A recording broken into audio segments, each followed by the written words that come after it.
Model auxiliaries అంటే can, could, may, might, must, should, ought to, shall, will, would, use to, dare. వీటి గురించి పూర్తిగా ఏ సందర్భంలో ఎలా ఉపయోగించాలో, ఎలా మాట్లాడాలో తెలుసుకుందాం. ముందుగా కెన్ గురించి తెలుసుకుందాం. కెన్ 3 సందర్భాల్లో ఉపయోగిస్తారు. First one ability. ఎబిలిటీ అంటే చేయగలగటం. మనం ఏదైనా చేయగలిగితే అప్పుడు కెన్ ఉపయోగించాలి. రమ్య కెన్ సింగ్ వెల్ అన్నారనుకోండి, రమ్య బాగా పాడగలదు అని అర్థం. I can speak English well, నేను ఇంగ్లీష్ బాగా మాట్లాడగలను. He can lift 50 kgs bag, అతను 50 kg బస్తా లేపగలడు, చెయ్యగలడు. She can achieve first rank, ఆమె మొదటి ర్యాంకు సాధించగలదు. యూ కెన్ డూ ఇట్, నువ్వు చేయగలవు. ఇటువంటి సందర్భాల్లో ఉపయోగిస్తారు. అదే నెగిటివ్ కూడా చెప్పుకోవచ్చు అండి. ఇక్కడ పాజిటివే కాదు, నెగిటివ్ కూడా చెప్పొచ్చు. అంటే ఏంటి, యు కాన్ డూ ఇట్ అని నువ్వు చేయలేవు అని అర్థం. ఇంకా కెన్ ఎక్కడ ఉపయోగిస్తారంటే పర్మిషన్, అనుమతి తీసుకోవడానికి ఉపయోగిస్తారు. పర్మిషన్ అంటే can I use your shampoo, నీ షాంపూని ఒకసారి ఉపయోగించుకోవచ్చా. కెన్ ఐ సిట్ హియర్, నేను ఇక్కడ కూర్చోవచ్చా. Can he come with you, అతను మీతో రావచ్చా. ఈ విధంగా ఎటువంటి సందర్భాల్లో ఉపయోగించవచ్చు. అదే నెక్స్ట్ వన్ ఆఫర్ అన్నారు. కెన్ ఇంకా ఎక్కడ ఉపయోగిస్తారంటే ఆఫర్. ఆఫర్ అంటే ఇవ్వడానికి సిద్ధం అవడం అనమాట, ఇవ్వడానికి ఎవరైనా సరే. Can I carry your bag sir, నేను మీ బ్యాగ్ మొయ్యొచ్చా. మనం ఎక్కువగా ఉపయోగించేది కెన్ ఐ హెల్ప్ యూ, నేను మీకు సహాయం చేయవచ్చా. ఈ 3 సందర్భాలు బాగా గుర్తుపెట్టుకుంటే చాలు. తర్వాత కుడ్ గురించి తెలుసుకుందాం. కుడ్ అంటే మోర్ పొలైట్ సిచ్యువేషన్స్ ఉపయోగిస్తారు. ఎక్కువ గౌరవం ఇవ్వడానికి, మర్యాద ఇవ్వడానికి. అంటే ఇందులో మనం మొదటిగా చెప్పుకోవాల్సింది ఏంటంటే 4 సందర్భాలు ఉంటాయి. 1 పర్మిషన్, 2వది రిక్వెస్ట్, 3వది పాజిబిలిటీ, 4వది పాస్టబిలిటీ. 4 సందర్భాలు ఉంటాయి. మొదటిగా మనం పర్మిషన్ గురించి తెలుసుకుందాం. పర్మిషన్ అంటే అనుమతి తీసుకోవడానికి. మనకి కెన్ కూడా పర్మిషన్ ఉంది, కానీ అక్కడ మనకి ఇన్ఫార్మల్ అంటే లెస్ ఫార్మల్ అనమాట, తక్కువ గౌరవం ఇచ్చే పని ఉండదని. మన ఫ్రెండ్స్ కావచ్చు, మన ఫ్యామిలీ మెంబర్స్కి అయితే కెన్ ఉపయోగిస్తాం. మన నెక్స్ట్ వన్ కుడ్ అయితే కొంచెం పొలైట్గా పెద్దవాళ్ళకి గౌరవం ఇచ్చే సూచనగా ఉపయోగిస్తారు. For example, could I use your text book for a while please, నేను మీ టెక్స్ట్ బుక్ ఒకసారి ఉపయోగించుకోవచ్చా. Could I use your mobile once, నేను మీ మొబైల్ ఒకసారి ఉపయోగించుకోవచ్చా అని అడగొచ్చు. Could he join us tomorrow for dinner, అతను మనతో జాయిన్ అవుతాడా ఫర్ డిన్నర్, రాత్రి భోజనానికి. ఇంకా కుడ్ ఎక్కడ ఉపయోగిస్తారంటే రిక్వెస్ట్ చేయడానికి, అంటే బ్రతిమలాడటానికి. Could you move a little bit please, దయచేసి మీరు కొంచెం జరుగుతారా. Could I leave early today, నేను ఈరోజు త్వరగా వెళ్ళవచ్చా. Could you say thanks for me to your mom, నా తరపు నుంచి మీ మదర్కి ధన్యవాదాలు చెప్తారా. Could you please bring me more coffee, దయచేసి నాకు కొంచెం కాఫీ ఇస్తారా. Could you please close the door, దయచేసి ఆ తలుపు వేస్తారా. ఇది స్ట్రేంజర్స్కి, కొత్త వాళ్ళకి చెప్తాం. అదే ఇంట్లో కనుక మనకి ఫ్రెండ్స్ అయితే can you please close the door అని చెప్తాం, అంటే నువ్వు తలుపేయి అని అర్థం. ఈ విధంగా కొన్ని ఎగ్జాంపుల్స్ మీరు ట్రై చేయొచ్చు. ఇంకా కుడ్ గురించి తెలుసుకోవాలంటే పాసిబిలిటీ కూడా ఉపయోగిస్తారు. పాసిబిలిటీ అంటే జరగవచ్చు అని అర్థం. What he's telling could be true, అతను చెబుతుంది నిజమే ఉండొచ్చు. They could come by car, వారు కార్లో రావచ్చు. She could finish her project tonight, ఆమె ఈ రాత్రి తన ప్రాజెక్ట్ని పూర్తి చేస్తుంది, జరగవచ్చు అని అర్థం. నెక్స్ట్ ఇంకా కుడ్ ఉపయోగించేది పాస్ట్ ఎబిలిటీ, గతంలో చేయగలగటం. ప్రజెంట్ అయితే మనం కెన్ ఉపయోగిస్తాం, పాస్ట్ కాబట్టి మనకి కుడ్ ఉపయోగించాలి. Preethi could swim when she was 5 years old. Preethi ఈత కొట్టగలిగేది, ఇప్పుడు కాదండి, గతంలో. When she was 5 years old, 5 సంవత్సరాలు ఉన్నప్పుడు ఆమె బాగా ఈత కొట్టగలిగేది. మరి ఇప్పుడు కొడుతుందో తెలియదు, గతంలో చేయగలిగేది. షీ కుడ్ డ్యాన్స్, అప్పట్లో ఆమె డ్యాన్స్ కూడా చేయగలిగేది.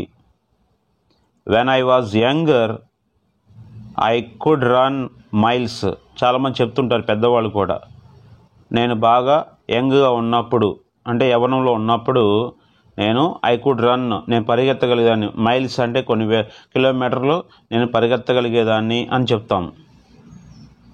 ఈ విధంగా మీరు గుర్తుపెట్టుకోవాలి. ఇంకా తర్వాత మోడల్ ఆక్సిలరీ మే గురించి తెలుసుకుందాం. మే అంటే బహుశా, జరగొచ్చేమో అనే సందర్భానికి ఇది ఉపయోగిస్తారు. ఫస్ట్ వన్ పాసిబిలిటీ ఉంది. పాసిబిలిటీ అంటే మనకి జరిగే అవకాశం ఉంది. The principal may come to the class at any time, ఏమో ఆ ప్రిన్సిపాల్ ఎప్పుడైనా రావచ్చేమో అని చెప్పటం. ఇట్ మే రెయిన్ టుడే, ఈరోజు వర్షం పడిద్దేమో అని అర్థం. హీ మే డ్రింక్ కాఫీ, అతను కాఫీ తాగుతాడేమో. ఇదంతా కూడా డౌట్ అండి, జరగొచ్చేమో.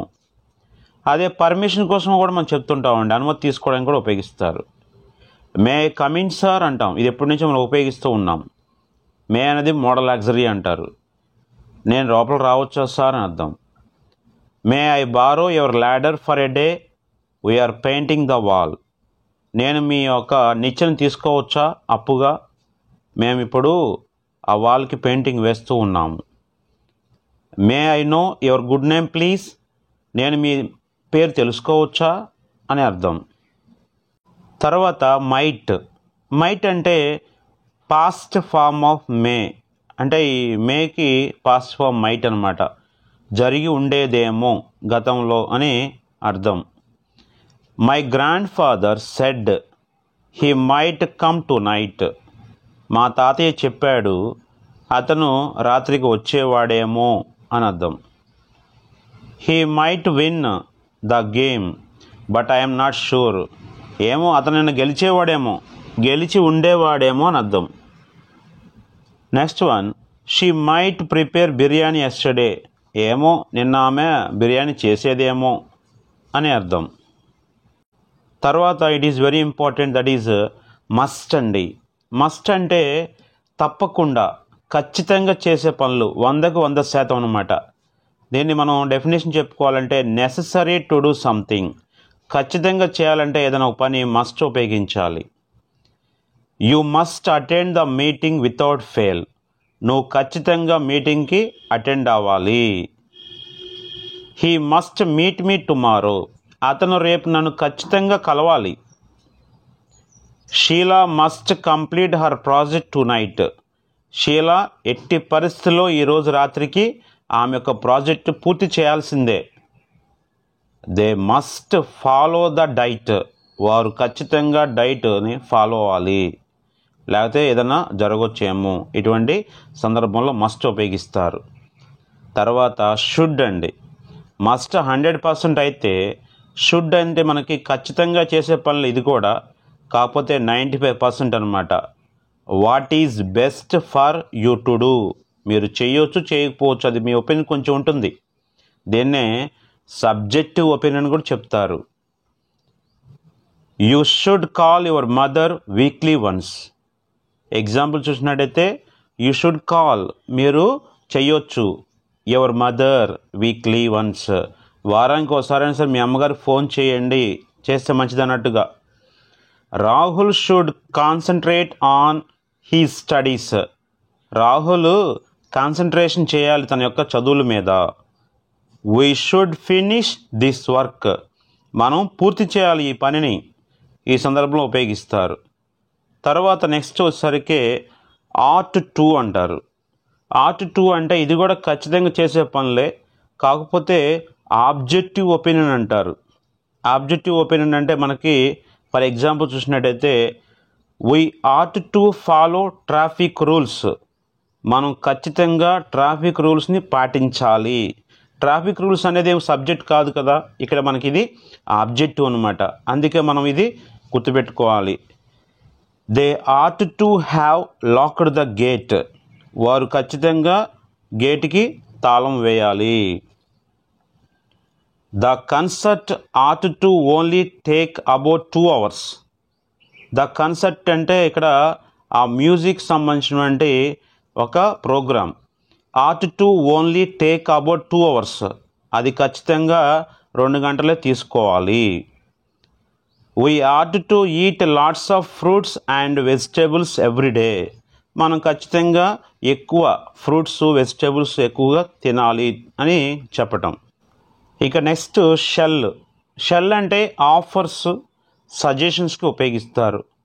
ఆఫర్స్ అంటే ఏదైనా ఇవ్వడానికి సిద్ధంగా ఉండడాన్ని ఆఫర్స్ అనొచ్చు. సజెషన్స్ అంటే సలహాలు ఇవ్వడానికి. ఇప్పుడు ఈ షెల్ అనేది ఎందుకు ఉపయోగిస్తారంటే వి సబ్జెక్ట్ వచ్చినప్పుడు షెల్ ఉపయోగించాలి. For example, shall I order pizza అంటే ఏంటి, నేను ఇప్పుడు పిజ్జాను ఆర్డర్ చేయవచ్చా అని అర్థం. అదే మనకి సజెషన్ అనుకోండి, shall we start playing the music, మనం ఇప్పుడు మ్యూజిక్ని స్టార్ట్ చేద్దామా. షల్ వి గో అంటే మనం వెళ్దామా అని అర్థం. షల్ వి డ్రింక్ మనం తాగుదామా. ఈ విధంగా మీరు ఏ ఎగ్జాంపుల్స్ అనుకోవచ్చు. అదే విల్ అనుకోండి, విల్ యూ అనొచ్చు. విల్ యూ గో అంటే మీరు వెళ్తారా అని అర్థం. ఇది సింపుల్ ఫ్యూచర్లో క్వశ్చన్గా ఉపయోగిస్తూ ఉంటాం. Next one used to. ఈ యూజ్డ్ టు ఎప్పుడు ఉపయోగిస్తారంటే గతంలో ప్రతిరోజు చేసే పనులకు యూజ్డ్ టు ఉపయోగిస్తారు. Habitual actions in the past. గతంలో ప్రతిరోజు చేసే పనులు ఉంటాయి. I used to play cricket in my childhood. నేను నా చిన్నప్పుడు ప్రతిరోజు క్రికెట్ ఆడుతూ ఉండేవాడిని అని చెప్తాం. అదే he used to eat non veg every day last year. Last year అంటే పోయిన సంవత్సరం అతను ప్రతిరోజు కూడా నాన్ వెజ్ తింటూ ఉండేవాడు. My grand mother used to tell stories అంటే మా గ్రాండ్ మదరు చిన్నప్పుడు మాకు రోజు కూడా కథలు చెప్తూ ఉండేది. ఆమె ప్రతిరోజు గుడికి వెళ్తూ ఉండేది. ఇప్పుడు కాదండి, గతంలో ఎప్పుడైనా సరే. అంటే she used to go temple. ఇప్పుడు కాదు, గతంలో ప్రతిసారి చేసేటప్పుడు మనం ఈ యూజ్డ్ టు అనేది ఉపయోగిస్తాము. ఇక నెక్స్ట్ వన్ డేర్. డేర్ అంటే ఏదైనా సవాలు చేయడానికి ఇది ఉపయోగిస్తారు. How dare you touch me, నీకెంత ధైర్యం నన్ను తాగటానికి. How dare you speak to me like that, నువ్వు నాతో ఆ విధంగా మాట్లాడికి నీకెంత ధైర్యం. I can't believe you dare to talk to me this way, నేను నమ్మలేకపోతున్నాను నువ్వు ఈ విధంగా మాట్లాడటం ఏంటని. We wanted to laugh but we didn't dare. We wanted to laugh but we didn't dare. మేము నవ్వాలనుకున్నాము కానీ అంత ధైర్యం చేయలేదు. Next one would. ఈ వుడ్ ఎప్పుడు ఉపయోగిస్తారంటే మోస్ట్ పొలైట్. ఆఫీషియల్స్తో మాట్లాడేటప్పుడు, ఆఫీస్లో బాస్తో మాట్లాడేటప్పుడు, ఇంటర్వ్యూస్ ముఖ్యంగా ఇంటర్వ్యూస్లో కూడా మాట్లాడేటప్పుడు కూడా మనకి ఈ వుడ్ అనేది ఉపయోగిస్తారు. ఇది 3 సందర్భాల్లో ఎక్కువగా ఉపయోగిస్తారు. First one request, second one conditional, third one future in the past. ఇప్పుడు రిక్వెస్ట్ గురించి మాట్లాడుకుందాం. మోస్ట్ పొలైట్ అనమాట. ఎక్కువ గౌరవం ఇవ్వాలనుకోండి ఇది ఎక్కువగా ఉపయోగిస్తాం. వుడ్ యూ హెల్ప్ మీ, దయచేసి మీరు నాకు సహాయం చేస్తారా. Second one would you close the window please, దయచేసి మీరు ఆ కిటికీ మూస్తారా అని అర్థం. Third one would you like to come to our party, మీరు మా పార్టీకి వస్తే బాగుంటుంది సార్ అని వారిని రిక్వెస్ట్గా అడగటం. Next one conditional clauses. If I went to Bombay I would meet your brother, నేను బాంబే వెళ్ళినట్లయితే ఐ వుడ్ మీట్ అని నేను కలిసి ఉండేవాడిని, మీ బ్రదర్ని కలిసి ఉండేవాడిని. ఇఫ్ షీ స్టడీడ్ వెల్, ఆమె బాగా చదివినట్లయితే she would become a doctor, ఆమె డాక్టర్ అయ్యేది. ఇది గతంలో జరిగి ఉండేదేమో డౌట్ అనమాట ఇది కూడా. If I had a car, నాకే కనుక అప్పట్లో కారు ఉన్నట్లయితే ఐ వుడ్ డ్రైవ్, నేను కారు నడిపి ఉండేవాడినేమో. ఫ్యూచర్ ఇన్ ద పాస్ట్ అంటే గతంలో భవిష్యత్తు గురించి మాట్లాడేటప్పుడు కూడా ఈ వుడ్ ఎక్కువగా ఉపయోగిస్తారు. I thought it would rain and I took my umbrella with me, నేను ఆలోచించాను ఇట్ వుడ్ రైన్, వర్షం పడిద్దని, and I took my umbrella with me, అందుకే నేను నా గొడుగు నాతో పాటు తీసుకెళ్ళాను. అంటే గతంలో ఫ్యూచర్ని ముందే ఎక్స్పెక్ట్ చేయటం. Second one, I thought that she would help me, నేను ఆలోచించాను. దట్ ఏమిటంటే షీ వుడ్ హెల్ప్ మీ, ఆమె నాకు సహాయం చేసిద్దేమోనని. హీ సెడ్, అతను చెప్పాడు. That he would write an exam, అతను చెప్పాడు అతను పరీక్ష రాస్తాడని. అంటే గతంలో ఫ్యూచర్ గురించి అనటం. ఇవాళకి రేపు అనుకోండి విల్ ఉపయోగిస్తాం. అంటే he said that he will write an exam అంటే రేపు, కానీ ఇది గతంలో ఫ్యూచర్ కాబట్టి వుడ్ ఉపయోగించాలి. విల్లికి past tense would. Thank you for watching friends. మీకు మోడల్ ఆక్సిలరీస్ గురించి బాగా తెలిసిందని నేను ఆశిస్తున్నాను. మీకు ఈ వీడియో నచ్చినట్లయితే మరిన్ని వీడియోస్ కోసం మా ఛానల్ సబ్స్క్రైబ్ చేయండి. మీ ఫ్రెండ్స్కి, ఫ్యామిలీ మెంబర్స్కి షేర్ చేయండి వాట్సాప్ ద్వారా. ఎందుకంటే అక్కడ కూడా కొంతమంది స్టూడెంట్స్ ఉంటారు, వారికి వీటి గురించి క్లియర్గా తెలియదేమో, వారికి కూడా హెల్ప్ అవుతుంది. Thank you for watching friends. Please like, share and subscribe our channel for more videos.